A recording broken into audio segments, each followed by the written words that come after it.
ہمیشہ ایک بات یاد رکھنا، ان لوگوں کے لیے بہت زیادہ کامیاب ہو جاؤ جو تمہیں بہت ہی زیادہ ناکام دیکھنا چاہتے ہیں۔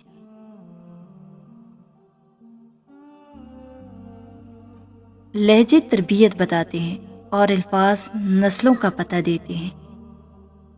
اور کتنا سکون ملتا ہے جب دوسرے آپ کی برائی کر رہے ہوتے ہیں مگر آپ کے ارد گرد کے لوگ وہ سب کچھ سننے کے بعد بھی نہیں بدلتے ہیں، وہ آپ کی پھر بھی اتنی ہی عزت کرتے ہیں جتنی کہ پہلے کرتے تھے۔ اور یوں پتہ چلتا ہے کہ عزت والوں کو ہی عزت کرنا آتی ہے اور بدتمیز ہمیشہ ہی بدتمیز رہتا ہے۔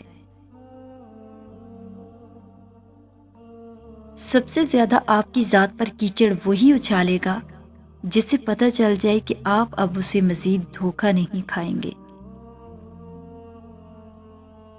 جب کوئی دوست آپ کو نظر انداز کرنا شروع کر دے تو سمجھ جاؤ کہ اس کے سارے مطلب پورے ہو چکے ہیں۔ ایک دن سونے نے لوہے سے کہا، ہم دونوں ہی لوہے کی ہتھوڑے سے پستے ہیں، مگر تم اتنا کیوں چلاتے ہو؟ لوہے نے جواب دیا، جب اپنا ہی اپنے کو مارے تو درد زیادہ ہوتا ہے۔ نفرت وہ چیز ہے جسے لمحے میں محسوس کیا جاتا ہے، اور محبت وہ چیز ہے جس کو ثابت کرنے میں زندگی گزر جاتی ہے۔ اس دنیا کے لوگ بھی کتنے عجیب ہیں، سارے کھلونے چھوڑ کر جذبات سے کھیلتے ہیں۔ لوگ تمہیں درد دیں گے، رب تمہیں مرہم دے گا۔ لوگ تمہیں ذلت دیں گے، رب تمہیں عزت دے گا۔ جدید دور کی ایک تلخ حقیقت یہ بھی ہے کہ ہم لوگ ایسے معاشرے میں رہتے ہیں جہاں پر لوگ عارضی تعلقات اور مطلبی ہمدردیاں رکھتے ہیں۔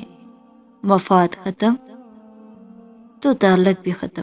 یہاں لوگ نہیں بدلتے، بس احساس اور مفاد تبدیل ہو جاتے ہیں۔ اندھیرا کتنا ہی گہرا ہو، روشنی کی ننھی سی کرن کے سامنے ہار جاتا ہے۔